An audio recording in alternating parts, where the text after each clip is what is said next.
So ఈ సినిమాకి hero barrister పార్వతీశమేనా? Parvateesam గారు మాట్లాడవలసిందిగా కోరుకుంటున్నాము.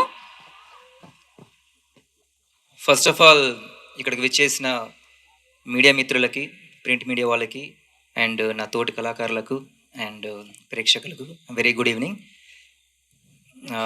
మెర్సీ కిల్లింగ్ ఈ మూవీ ఆర్టికల్ 21 బేస్ చేసుకుని ఒక కాన్సెప్ట్ రాసుకున్నారు మా రమణ గారు.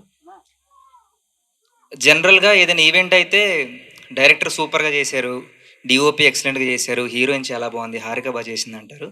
బట్ నాకు అనిపిస్తుంది అంత రిలవెంట్ కాదు ఇప్పుడు అది మాట్లాడడం. మూవీ రిలీజ్ అయిన తర్వాత మీకు నచ్చి మీరే ఆ మాటలు మాట్లాడాలని నేను కోరుకుంటున్నాను. సో మా మూవీ April 12th రిలీజ్ అవుతుంది. మీలో అందరు కాకపోయినా కొంతమంది చూడండి, మీకు నచ్చితే అందరికీ చెప్పండి.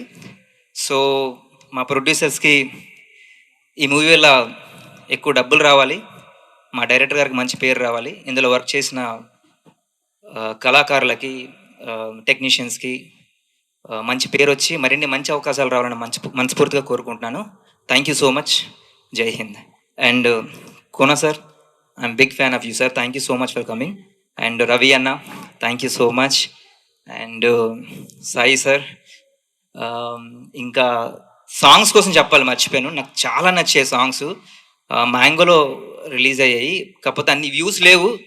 కాకపోతే చూస్తే మీ అందరికీ నచ్చుతుంది, ఎందుకంటే చిన్న సినిమా అంటే అంత తొందరగా చాలామంది ఇంట్రెస్ట్ చూపించరు. చాలా బాగుంది, సాంగ్స్ అయితే బాగుంది, చాలా బాగుంది, నాకు నచ్చింది. మీరు చూస్తే మీకు నచ్చుతుందని అనుకుంటున్నాను. So thank you so much, bye. Character ఇందులో మహేష్ గా ఉండబోతుంది, కరెక్టే కదా? రివీల్ చేసి మర్చిపోయావా? మహేషే కదా రమణ గారు. మహేష్ సరే, కన్ఫ్యూజన్ లో ఉన్నారు. సో చిన్న సినిమా అన్నారు కదా మీరు ఒక మాట, చిన్న సినిమా పెద్ద సినిమా అనేది కాదండి, కంటెంట్ బాగుంటే ఏ సినిమా అయినా బ్లాక్ బస్టర్ హిట్టే, అవునా కాదా? ఎస్. సో ఇప్పుడైతే పిలిచేద్దాము.